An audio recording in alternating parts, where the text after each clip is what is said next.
I called my parents to say my husband had died in a fire accident and my daughter was in the ICU. But it's your stepsister's birthday, so make sure you get her there on time, they said. I quietly cut them off. A week later, they showed up demanding 70% of the settlement. Click.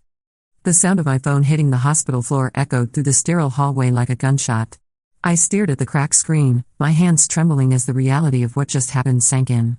The fluorescent lights above buzzed incessantly, casting harsh shadows across my face as I tried to process my parents' words. Beep. Beep. Beep. The steady rhythm of my daughter Emma's heart monitor had become the soundtrack to my nightmare. For 3 days, I'd sat beside her bed in the pediatric ICU, watching her small chest rise and fall beneath a tangle of wires and tubes. Her face, usually bright with a kind of mischief only a 7-year-old could manage, was pale and still against the stark white pillows. The fire had taken everything. My husband David. Our home. Nearly my daughter. And when I finally worked up the courage to call the people who were supposed to love me unconditionally, they couldn't spare 5 minutes of concern because it might interfere with my stepsister Madison's 25th birthday celebration. Whoosh. The automatic doors of the ICU swished open as Dr. Martinez approached, her expression carefully neutral. Mrs. Thompson? I have some updates on Emma's condition. I scrambled to pick up my broken phone, my heart racing. Is she? She's stable. The smoke inhalation caused significant lung irritation, but she's responding well to treatment. We're cautiously optimistic. Dr. Martinez's voice carried the practiced calm of someone who delivered life-altering news daily.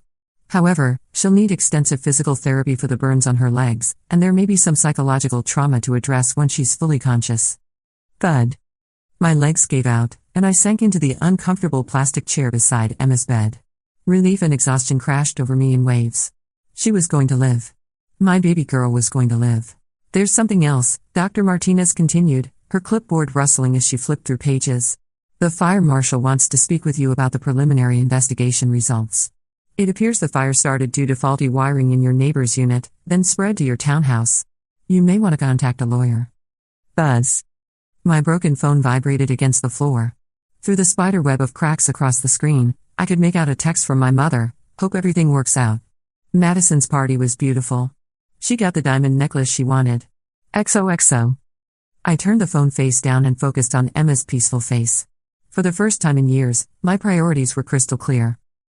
1 week later, ding-dong. The doorbell of my sister-in-law Rebecca's house chimed just as I was helping Emma with her morning medications.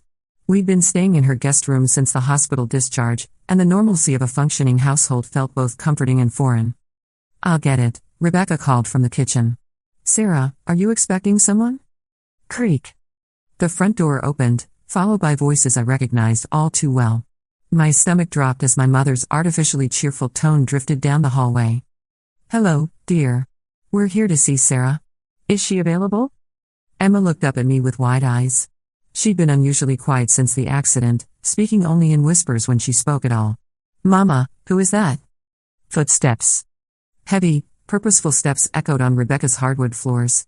I heard Rebecca's confused voice explaining that we were still recovering, followed by my father's gruff response that this couldn't wait. They appeared in the doorway like storm clouds, my mother clutching her designer purse and my father checking his expensive watch. Neither of them looked at Emma, who instinctively moved closer to me on the couch. "Sarah, sweetheart," my mother began, her voice tripping with false concern.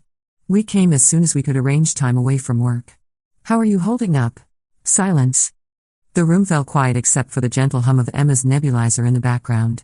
I studied their faces, looking for any genuine emotion, any real worry about their granddaughter who'd nearly died. Instead, I saw the same calculating expressions they'd worn my entire childhood when they wanted something. "We're managing," I said carefully. "Emma's doing better each day." My father cleared his throat. "That's wonderful news. Rebecca mentioned there might be some legal proceedings regarding the fire?" There it is. The real reason for their visit crystallized in that moment. Not concern for Emma. Not grief over David's death. Not guilt over their response to my desperate phone call. Money. "The investigation is ongoing," I replied, keeping my voice steady. "The initial findings suggest negligence by the property management company and the contractor who did the electrical work in the neighboring unit." My mother's eyes lit up with an emotion I'd seen countless times before. Greed. Oh my. That sounds like it could be quite serious from a legal standpoint. Emma tugged on my sleeve. "Mama, I'm tired." "Of course, baby. I helped her settle back against the couch pillows, acutely aware of my parents' impatience shifting behind me. Papers rustling. My father was pulling documents from his briefcase. Sarah, we need to discuss something important. Your mother and I have been consulting with our attorney. Your attorney? Rebecca appeared in the doorway, concern etched across her features. Now, don't get upset, my mother said, moving to sit across from us without invitation. We're family, and family looks out for each other. We want to make sure Sarah makes the right decisions during this difficult time. Thump. My father set his briefcase down hard on Rebecca's coffee table. The thing is, sweetheart, wrongful death settlements can be quite substantial. And Emma's medical bills, future care costs, therapy, it's going to be expensive. We're prepared to help, my mother added quickly. But we think it would be wise for us to be more involved in managing any settlement money. For Emma's future, of course. Tick. Tick. Tick. The antique clock on Rebecca's mantel seemed impossibly loud as I processed what they were really saying. They wanted control of any money that came from David's death and Emma's suffering. What exactly are you proposing? I asked, though I already knew I wouldn't like the answer. My father spread the papers across the table. A simple family agreement. We would help oversee any settlement funds, taking a reasonable fee for our financial management services. Say, 70% of any award. Crash. Rebecca's coffee mug hit the floor in the kitchen, the sound of shattering ceramic punctuating the audacity of their request. 70%? I kept my voice low, mindful of Emma dozing beside me. You want 70% of the settlement from my husband's death? Now, don't be dramatic, my mother waved her hand dismissively. You've never been good with money, Sarah. Remember how you nearly defaulted on that credit card in college? We're trying to protect Emma's future. Memories flooding back. The credit card she was referring to, the one they'd insisted I get to pay for textbooks they promised to help with, then left me to handle alone when Madison needed a car. The graduation they missed because it conflicted with Madison's high school boyfriend drama. The wedding where they spent the entire reception complaining about the venue I'd chosen after they withdrew their promised contribution at the last minute. Let me understand this correctly, I said slowly, standing up from the couch. When I called you from the hospital to tell you that David was dead and Emma was fighting for her life, your response was to remind me about Madison's birthday party. My mother's face flushed. That's not fair, Sarah. You caught us at a bad time. A bad time? My voice rose despite my efforts to stay calm. My daughter was unconscious, hooked up to machines, and you were worried about birthday party timing. Squeak. Emma's small voice interrupted the tension. Mama? Are you okay? I immediately softened, kneeling beside the couch to stroke her hair. I'm fine, sweetheart. Just talking with Grandma and Grandpa. She looked past me to study their faces with the brutal honesty of childhood.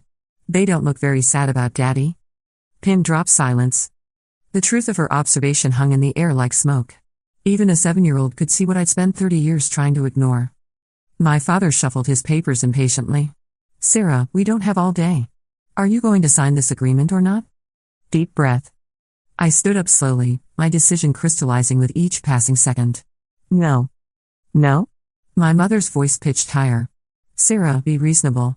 You're clearly not thinking straight after everything that's happened. You're right, I nodded. I haven't been thinking straight.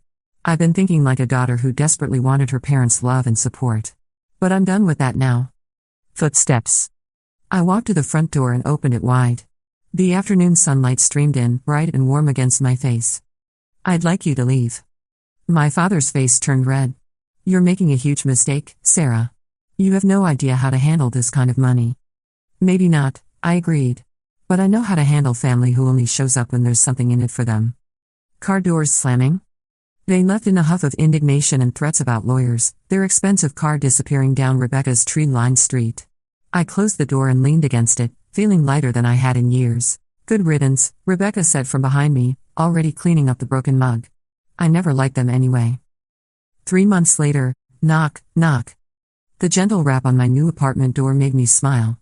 I knew that pattern, 2 quick knocks, pause, 2 more. Emma had invented it during our first week in our new place, declaring it our secret family code. Come in, you goose, I called out, laughing as she burst through the door with Rebecca close behind. Mama. Look what Aunt Rebecca got me. Emma held up a new coloring book, her enthusiasm a stark contrast to the quiet, withdrawn child she'd been in the hospital. The physical therapy was working wonders, and more importantly, the counseling sessions were helping her process the trauma. Rustling papers. Rebecca set a stack of mail on my kitchen counter. These came to the house for you. Looks official. I recognized the law firm's letterhead immediately. My attorney, Janet Morrison, had been handling the case with a combination of professional competence and genuine compassion that still surprised me. Tearing envelope. Settlement conference scheduled for next week, I read aloud. Preliminary negotiations suggest a favorable outcome. That's wonderful, Rebecca said, settling onto my couch. Any regrets about not involving your parents? Considering. I thought about the question seriously. In the months since I'd cut contact, they'd tried various approaches. Guilt trips through other family members. Threats about legal action. Even a few attempts at manipulation through Christmas cards addressed to Emma. None whatsoever, I said finally. Emma and I are building something new here. Something honest. Phone buzzing. My cell phone vibrated with a text from an unknown number. The message made my blood run cold. We know about the settlement conference. This isn't over. Mom. Emma looked up from her coloring book. Mama? You look scared. Just surprised, baby. Nothing to worry about. But I was worried. I knew my parents well enough to recognize this wasn't an empty threat. Settlement day. Elevator ding. The law office building's elevator announced our arrival at the 15th floor with mechanical precision. Janet Morrison met us in the lobby, her professional demeanor radiating confidence. Are you ready for this, Sarah? She asked as we walked toward the conference room. As ready as I'll ever be. Heavy doors opening. The conference room was intimidatingly formal, with floor-to-ceiling windows overlooking the city and a massive mahogany table surrounded by leather chairs. Representatives from the property management company, their insurance carrier, and the electrical contractor sat on one side, each flanked by their own legal teams. Papers shuffling. Janet laid out our documentation methodically. Medical records detailing Emma's injuries and ongoing treatment needs. Financial projections for her future care. David's employment records and potential lifetime earnings. The fire marshal's final report definitively establishing negligence. Before we begin, the lead defense attorney announced, we need to address a procedural concern. We've received communication from individuals claiming to represent Mrs. Thompson's interests. My stomach dropped. They didn't. Door opening. My parents walked into the conference room like they owned the place, my father carrying his briefcase and my mother wearing what I recognized as her important business meeting outfit. Sorry we're late, my father announced to the room. Traffic was terrible. Janet looked at me with raised eyebrows. I shook my head slightly, and understanding flashed across her features. Excuse me, Janet addressed my parents politely but firmly. This is a private settlement conference. You weren't invited. My mother laughed, the sound grating against the formal atmosphere. Oh, there must be some confusion. We're Sarah's parents. We're here to help her make the right decisions. Tension escalating. The defense attorneys exchanged glances, clearly uncomfortable with the unexpected drama. The lead counsel cleared his throat. Perhaps we should postpone. No, I said firmly, standing up. We're not postponing. And these people are not part of this proceeding. My father's face darkened. Sarah, don't be foolish. You're about to make decisions that will affect Emma's entire future. You're right, I agreed. I am. And that's exactly why you can't be here. Memory flash. Suddenly I was 8 years old again, standing in our kitchen while they discussed my college fund with Madison's mother. She's getting older, my stepmother had said. College is expensive. Maybe we should reallocate some of Sarah's money for Madison's dance classes. I remembered the crushing realization that my future was being traded away for my stepsister's hobbies. The pattern had continued for decades, but it was ending today. Security, Janet spoke into her phone. We need assistance in conference room A. Footsteps approaching. 2 security guards appeared in the doorway within minutes. My parents' confident expressions faltered as the reality of the situation became clear. Ma'am? One of the guards addressed my mother respectfully. You'll need to come with us. This is ridiculous, my father blustered. We're family. We have a right. Actually, you don't, Janet interrupted smoothly. Mrs. Thompson is the sole beneficiary and decision-maker regarding this settlement. Your presence is neither requested nor required. Door closing. They were escorted out with minimal fuss, though I could hear my mother's raised voice echoing down the hallway until the elevator doors closed behind them. I apologize for the disruption, I said to the room, my cheeks burning with embarrassment. The lead defense attorney actually smiled. Family dynamics can be complicated, Mrs. Thompson. Shall we proceed? 2 hours later, pen clicking. Janet's pen made a satisfied clicking sound as she finished signing the final settlement documents. The amount was more than I'd ever imagined, enough to secure Emma's future, pay for the best possible medical care, and allow us to build the kind of life David would have wanted for us. Congratulations, Sarah, Janet said, shaking my hand. This will make a tremendous difference for Emma's future. Phone buzzing frantically. As we left the building, my phone began vibrating with increasingly frantic messages from my parents. They'd apparently been waiting in the lobby downstairs, hoping to intercept us. We know you signed something. We deserve to know what's happening. This is exactly the kind of mistake we were trying to prevent. Your father is contacting his lawyer. You can't cut us out like this. Delete, delete, delete. I cleared the messages without reading them all and turned off my phone entirely. 6 months later, doorbell ringing. The doorbell of our new house, actually new, with proper wiring and smoke detectors in every room, chimed with a melody Emma had chosen herself. She ran to answer it with the confidence of a child who felt safe in her own home again. Mama. It's Aunt Rebecca. Happy chatter. Rebecca came bearing her usual gifts of homemade cookies and the latest gossip from David's family. They'd embraced Emma and me completely, filling some of the holes my parents' absence had left. I have news, Rebecca announced, settling into our comfortable living room. I ran into your cousin Mark at the grocery store yesterday. Pause. I waited, knowing from her expression that this wasn't going to be pleasant news. Your parents hired a lawyer. They're claiming grandparental rights and demanding information about Emma's finances. Sigh. I'd been expecting this eventually. Janet said they might try something like that. We're prepared. Emma looked up from where she was playing with her new therapy dog, a golden retriever puppy named Hope. Are Grandma and Grandpa trying to take our house? No, sweetheart. No one can take our house. It belongs to us. Phone ringing. Janet's number appeared on my caller ID.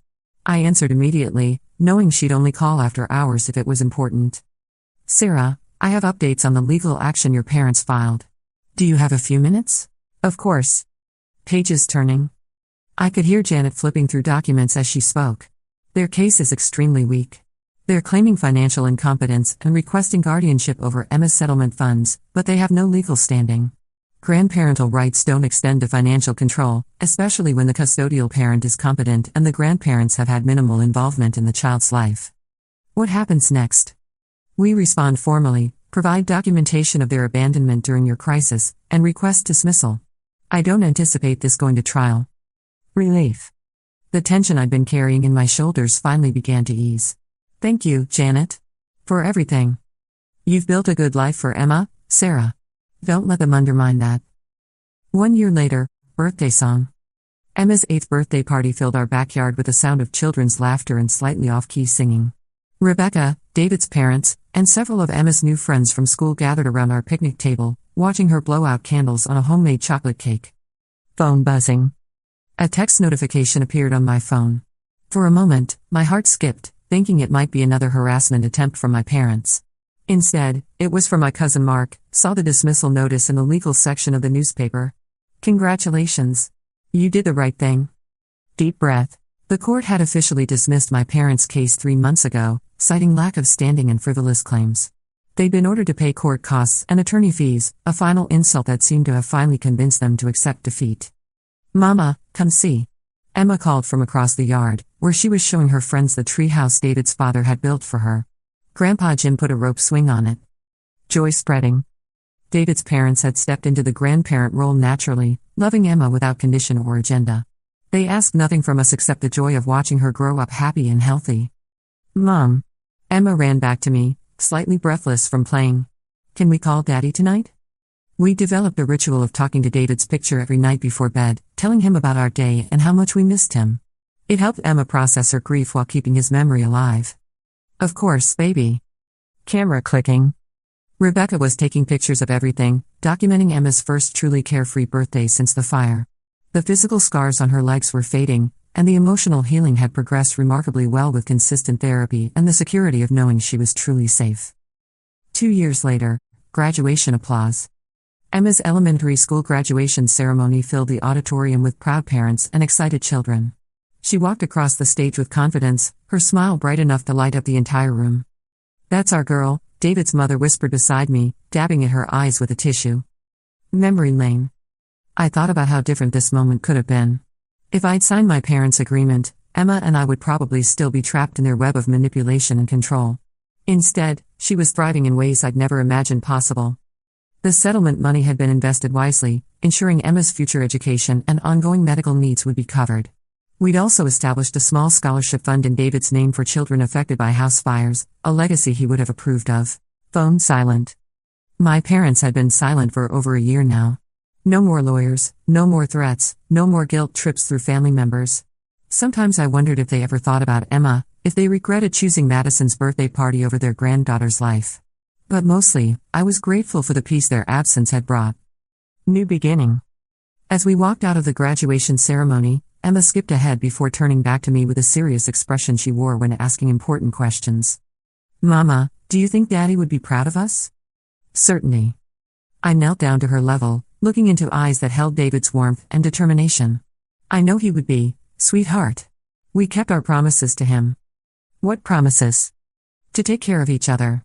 To be brave. And to build something beautiful from the ashes." New chapter. Emma nodded solemnly, then broke into a grin. "Can we get ice cream to celebrate?" "Absolutely." As we drove toward our favorite ice cream shop, I caught Emma's reflection in the rearview mirror. She was humming quietly, a sure sign she was happy and content. The girl who'd once whispered in hospital corridors now sang at the top of her lungs, confident in her place in the world. Full circle. My phone buzzed with a text from Rebecca, "Proud of you both. David would be too." I smiled, thinking about the journey that had brought us here. From that devastating phone call in the hospital hallway to this moment of pure joy, we'd learned that family isn't defined by blood or obligation. It's defined by love, support, and showing up when it matters most. The end. Some revenge stories end with elaborate schemes and dramatic confrontations. Mine ended with something far more powerful, the quiet satisfaction of choosing love over manipulation, boundaries over guilt, and Emma's future over my parents' greed. In cutting them off, I hadn't just protected a settlement, I'd protected my daughter's childhood, her security, and her right to be loved unconditionally. And sometimes, the best revenge is simply living well without the people who try to hold you back. Sound of happiness? Emma's laughter filled the car as we pulled into the parking lot, the sound of a child who knew she was safe, loved, and free to be herself. That sound was worth more than any settlement, and protecting it had been the easiest decision I'd ever made.